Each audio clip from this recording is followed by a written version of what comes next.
ये है the last of us episode number 9। तो एपिसोड नंबर 9 शुरू होता है जहाँ पर हम लोग एक एना नाम की प्रेग्नेंट लेडी को देखते हैं जो काफी मुश्किल से जंगल से बचते हुए एक घर में आकर छुप जाती है। और यहाँ पर आते ही एना को पता चल जाता है कि उसका बेबी बाहर आने ही वाला है। पर उसी टाइम वहाँ पर एक इन्फेक्टेड आकर उसके ऊपर अटैक करने की कोशिश करता है, मगर एना अपनी चाकू से उस इन्फेक्टेड को मार देती है। और इसी पॉइंट पर एना अपने बेबी को भी डिलीवरी दे देती है। एना अपनी बेबी की भी डिलीवरी दे देती है, मगर अब एना के साथ एक प्रॉब्लम हो जाती है क्योंकि उस इन्फेक्टेड ने उस हाथापाई में एना के पैर पर काट लिया होता है, जिससे वो इन्फेक्टेड हो गई है। मगर साथ में अब उसके हाथ में उसका बेबी भी है।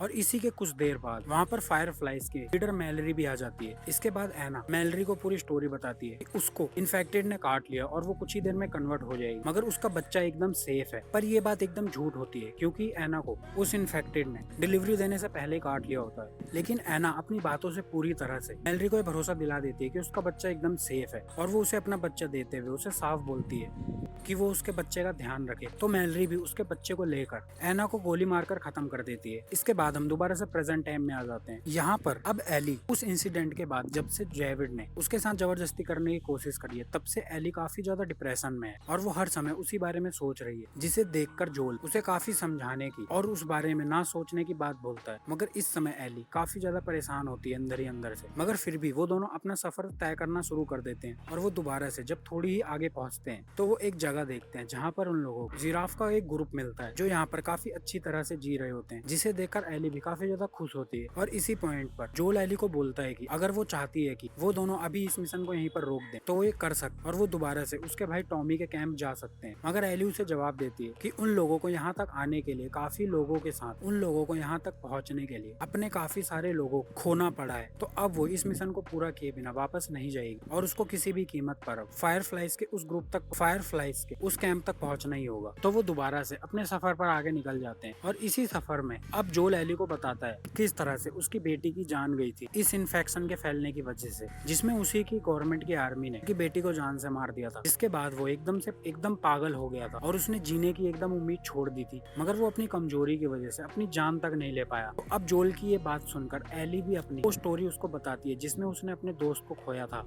और किस तरह से उसके ना चाहते हुए भी उसको भी अपने दोस्त को मारना पड़ा था। तो अब वो दोनों ही एक दूसरे के हालात समझकर ये समझ जाते हैं कि उन दोनों के सिवा उन लोगों के पास और कोई नहीं है और उन दोनों की स्टोरी एकदम सेम है, जिसमें उन दोनों ने ही किसी ना किसी अपने को खोया है। तो इसके बाद वो दोनों दोबारा से अपना सफर पूरा करना शुरू कर देते हैं, जिसमें वो थोड़ा आगे पहुंचे ही होते हैं कि उन लोगों के ऊपर आंसू गैस के गोले छोड़ दिए जाते हैं, जिससे वो बेहोश हो जाते हैं। इसके बाद जब जोल की आंख खुलती है वो सबसे पहले मैलरी को अपने पास देखता है और वो समझ जाता है कि वो लोग फायरफ्लाइज के उसी कैंप के अंदर हैं। तो मैलरी उसे बताती है कि उन लोगों को लगा था कि वो दोनों कोई घुसपैठी हैं, जिस कारण से उन लोगों को बेहोश कर यहाँ लाया गया है। और अब मैलरी जोल को बताती है कि उसने काफी बड़ा काम किया है क्योंकि कोई भी इस लड़की को सेफली यहाँ तक नहीं ला सकता था, लेकिन जोल ने ये काम कर दिया है। मगर जोल उसकी बात काट मैलरी से सीधा ही एली के बारे में पूछता है कि वो कहाँ है और वो उससे मिलने की बात बोलता है। मगर मैलरी उसे बताती है कि वो अब उससे कभी नहीं मिल पाएगा क्योंकि एली को अब सर्जरी करने के लिए सर्जरी रूम ले जाया जा चुका है। और इस पॉइंट पर मैलरी जोल को पूरी सच्चाई बताती है, जिसमें उसे बोलती है कि असलियत में एली की बॉडी नहीं लड़ सकती इस इन्फेक्शन से, उसका ब्रेन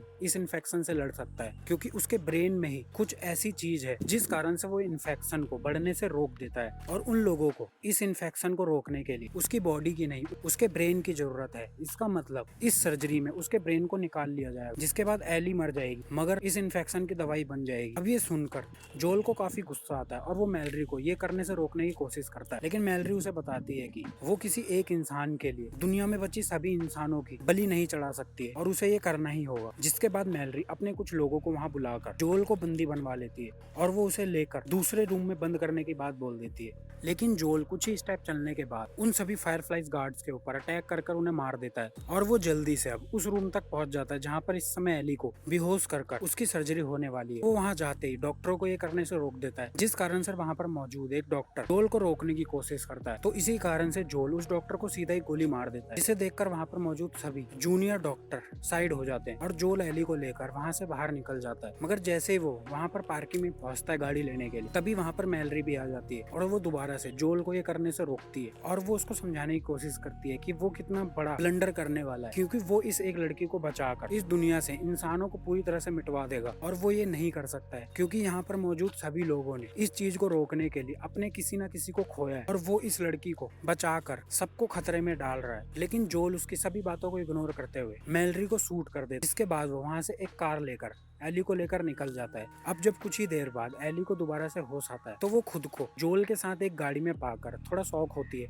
और वो उससे इस बारे में पूछती है। तो जोल अब एली को झूठ बोलते हुए बोलता है कि फायरफ्लाइज के पास उसी के जैसे काफी सारे लोग हैं जिनका शरीर इस इन्फेक्शन से लड़ सकता है। पर जिस समय वो डॉक्टर्स उसकी बॉडी के ऊपर रिसर्च कर रहे थे उसी टाइम वहाँ पर राइडर्स की एक टुकड़ी ने अटैक कर दिया, जिस कारण से वहाँ पर काफी सारे फायरफ्लाइज मारे गए और इसीलिए जोल एली को बचाकर अपने साथ ले आया और वो लोग वहाँ से जा रहे हैं और उसको इस बात के लिए घबराने की जरूरत नहीं है क्योंकि उसके जैसे काफी सारे लोग फायरफ्लाइज के पास हैं। अब ये सुनकर एली काफी ज्यादा मायूस होती है कि एली को आज तक लग रहा था कि भी एक लौती शख्स है जिसकी वजह से ये इन्फेक्शन रुक सकता है और इसी कारण से उन लोगों ने अपने काफी सारे लोग खो दिए हैं। लेकिन फायरफ्लाइज के पास उसके जैसे काफी सारे लोग हैं, इससे वो काफी निराश होती है। तो अब जोल एली को लेकर सीधा अपने भाई टॉमी के कैंप तक लेकर निकल जाता है, मगर इसी रास्ते के बीच में एली को दोबारा से जोल के ऊपर शक होता है कि जो भी बात उसने उसको बताई है वो सब सच है या झूठ। तो वो उसको कसम देते हुए इस बारे में पूछती है।